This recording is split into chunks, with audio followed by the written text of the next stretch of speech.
Bonjour et bonsoir, selon l'heure à laquelle vous allez nous suivre. C'est encore votre bien-aimé pasteur Jean Kaba. Et merci encore, soyez les bienvenus sur Flash Rema TV. Oui, ici, nous venons apporter la bonne nouvelle de Dieu. Nous venons donner cet évangile de Jésus-Christ. Oui, mon frère, ma soeur, les temps peuvent être comme ils sont. Mais le meilleur temps est le temps de Dieu. Et cela est notre sujet d'aujourd'hui. Le sujet, c'est le temps marqué de Dieu. Mon frère, ma soeur, Dieu a son temps qu'il a marqué pour toi. Que les ennemis le veuillent ou pas, que tu le veuilles ou pas, Dieu a un temps marqué pour toi. Oui, mon frère, ma soeur, il y a un temps où tu vas sourire. Oui, il y a un temps où tu vas oublier le passé. Le temps marqué de Dieu est toujours à notre côté. Le temps marqué de Dieu est toujours présent pour nous. C'est ça notre thème d'aujourd'hui. Et c'est ça que je voulais partager avec toi. Je ne connais pas quelle situation tu traverses. Je ne connais pas quelles sont les choses qui t'ont arrivé. Quels sont les événements, les circonstances, les situations qui t'embêtent, qui te dérangent, qui te tourmentent. Mais je suis venu te dire, au nom de Jésus-Christ, il y a un temps fixé par Dieu. Il y a un temps que Dieu a marqué pour que tu entres dans ton sourire, pour que tu sors de la prison, pour que tu sors des soucis. Oui, mon frère, ma soeur, il y a un temps que Dieu a marqué. Le temps marqué de Dieu, c'est quoi? Oui. Le temps, c'est le moment choisi par Dieu pour l'accomplissement de ce qu'il a fait dans ta vie, de ce qu'il a préparé dans ta vie. Sans plus tarder, lisons d'abord Galates, chapitre 1er, le verset 15e. Ça, c'est Paul qui parle. Vous savez, Paul n'était pas d'abord chrétien. Paul était comme, je peux dire, comme un pharisien. Il suivait seulement la loi. Mais quand il a connu Christ, dans son chemin de Damas, les choses ont changé pour lui. Mais écoute ce qu'il dit dans le verset 15e. Il dit, je le Jésus-Christ, Galates, chapitre 1er, le verset 15e. Écoute ce qu'il dit. Mais quand celui qui m'avait mis à part dès le sein de ma mère et qui m'a appelé par sa grâce, a trouvé bon de révéler à moi son Fils pour que je l'annonce parmi les païens. Aussitôt, je n'ai consulté ni la chair ni le sang. C'est-à-dire que lui qui faisait autre chose, lui qui combattait les chrétiens, il y a eu un temps que Dieu a marqué où il dit quoi? A trouvé bon de révéler à moi son Fils. Dieu lui révèle maintenant. Dieu lui parle. Dieu le visite. Et il y a eu changement, il y a eu transformation, il y a eu prise de conscience, il y a eu manifestation de la puissance de Dieu. Et il est devenu apôtre de Dieu. Oui, apôtre des païens. C'est nous, c'est Paul qui est notre apôtre. Mais à un temps que Dieu a fixé, les choses ont changé. Les tournois, les choses ont changé. Il n'était plus le même. Ça, il n'y a que Dieu qui peut faire ça. On va pas lire. Je suis dans Galates 4 à 6. Nous parlons de le temps marqué de Dieu. Le temps où Dieu dit, maintenant là, je vais maintenant accomplir mon dessein. Je vais maintenant accomplir le changement dans la vie de ma fille. Le changement dans la vie de mon fils. Je suis dans Galates 4 à 6.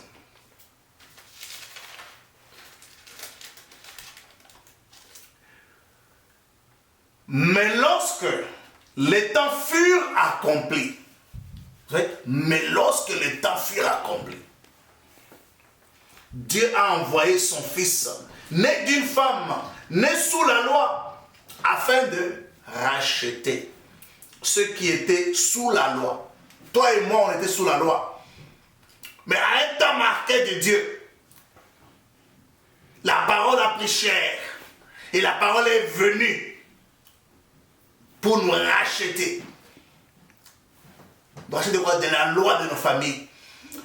Racheter quoi? De la malédiction, des mauvais sorts. Nous faire sortir des lois de nos familles. Nous faire sortir des malédictions. Nous faire sortir des mauvais malédictions, des mauvais sorts auxquels on subissait. Afin de racheter ceux qui étaient sous la loi pour que nous recevions l'adoption. Oui, il y a un temps marqué de Dieu. Mon frère et soeur, pleure avec espoir. Oui, pleure avec espoir. Ne pleure pas sans espoir. Non, si tu veux pleurer, pleure avec espoir. Mais moi, je suis venu te dire qu'il y a un temps que Dieu a marqué pour que tu sors de la malédiction. Parce que lui a déjà sacrifié. Le sang de Jésus-Christ nous a sacrifiés. Maintenant, c'est à toi maintenant de quoi? De saisir la conscience, de saisir l'esprit que Dieu a mis en nous pour sortir de là. Nous continuons, on fait ça encore. Moi, j'ai dit, nous sommes en train de parler le temps marqué de Dieu dans nos vies. Le temps où Dieu vient, opère et change. Dans le passé, il y avait un homme qu'on appelait Nabuchodonosor. Lui aussi a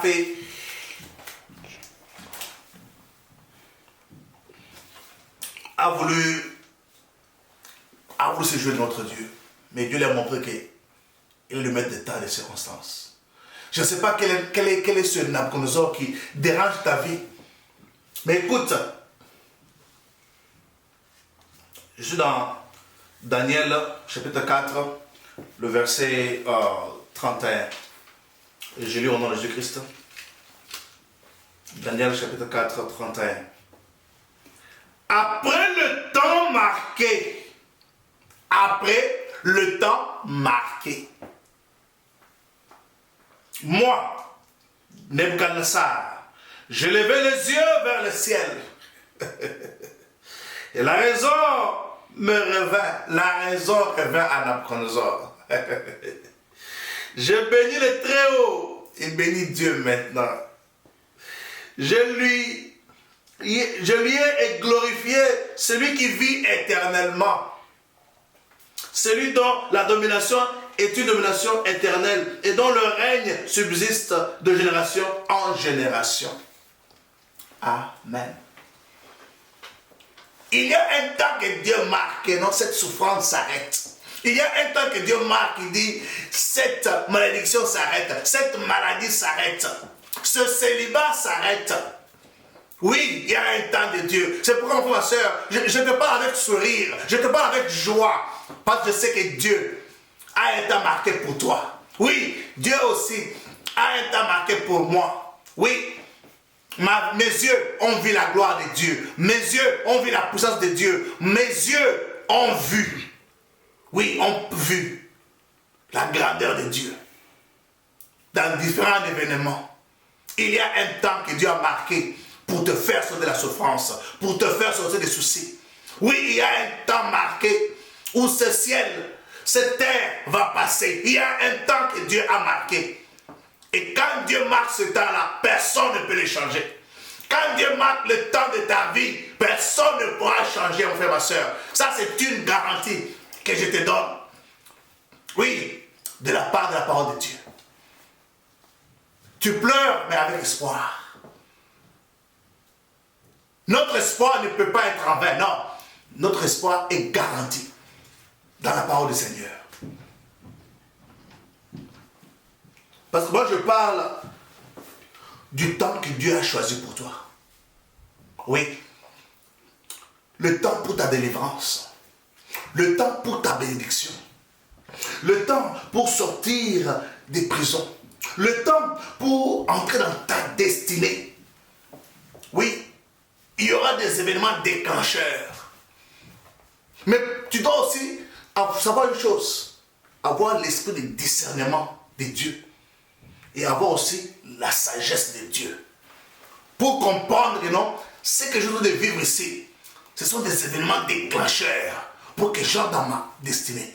Ça sont des événements déclencheurs pour que j'entre dans la bénédiction de Dieu.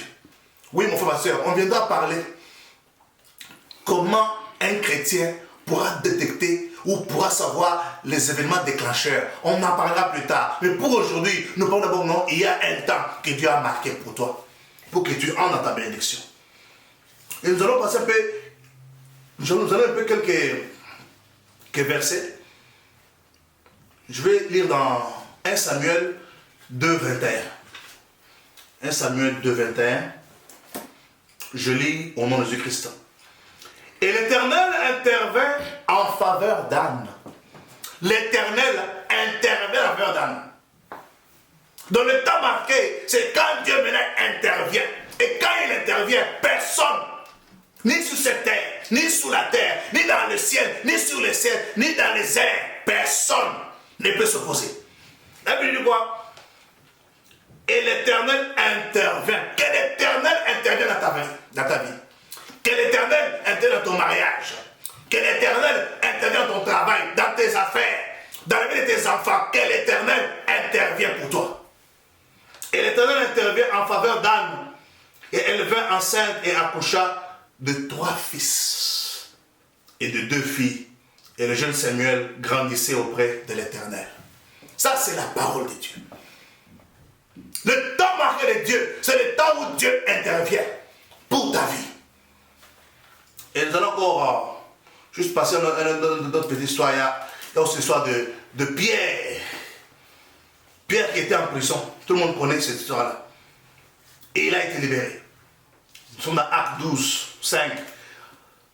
Pierre donc gardait dans la prison sans relâche la prière montée de l'église vers Dieu pour lui. Hérode allait le faire comparaître cette nuit-là. Pierre, lié de 2 chaînes, dormait entre quoi? Entre 2 gardes. Et des sentinelles devant la porte gardaient la prison. Et voici qu'un ange du Seigneur survint et qu'une lumière brilla dans la cellule. L'ange réveilla Pierre et le frappant au côté, puis il dit, lève-toi promptement. Les chaînes tombèrent de ses mains. Que toute chaîne qui t'avait mis en prison tombe au nom de Jésus-Christ. Oui, le temps là que Dieu a marqué pour toi, les chaînes là vont tomber. La souffrance là va finir. Le sourire que tu avais perdu va retourner. Ça, c'est le temps marqué de Dieu. Nous connaissons l'histoire aussi de Paul et Silas qui étaient dans la prison. Ça, nous sommes dans Acte 16, 25. Acte 16, 25, que nous allons encore lire un peu rapidement. Comme nous tendons vers la clôture. Acte 16, 25, il nous dit quoi? Vers le milieu de la nuit, Paul et Silas priaient et chantaient les louanges de Dieu et les prisonniers les écoutaient. Tout à coup, il se produit un grand tremblement de terre au point que les fondements de la prison furent ébranlés. Au même instant, toutes les portes s'ouvrirent et les chaînes de tous les prisonniers se détachèrent. Ça, c'est le temps marqué de Dieu. Ça veut dire que quelque chose que toi tu traverses, continue à prier, continue à louer l'Éternel. Parce qu'il y a un temps. Et je te révèle une chose. Le déclencheur, c'est quoi? Ta louange, ta confiance envers l'Éternel. Tu te donnes à Dieu de tout ton cœur, âme, corps, esprit. C'est déjà un déclencheur déjà. C'est déjà un déclencheur. Oui, ma soeur, que mon Dieu te bénisse. Que tu ne perds pas courage. Non, mais après que tu puisses te ressaisir. Ne baisse pas la tête. Non, relève la tête, mon frère, ma soeur. Parce que le temps est marqué de Dieu. C'est un temps où tu vas sourire. C'est un temps où tu vas dire, j'ai entendu parler de Dieu. Mais aujourd'hui, moi aussi, je l'ai vécu. Je suis en train de vivre cette main puissante, cette main invisible qui opère dans ma vie. Ça, c'est la parole de Dieu. Que mon Dieu te bénisse. Que la grâce de Dieu soit avec toi. Que sa puissance se manifeste dans ta vie. Sois béni, mon frère, ma soeur. Et à la prochaine. God bless you. Amen.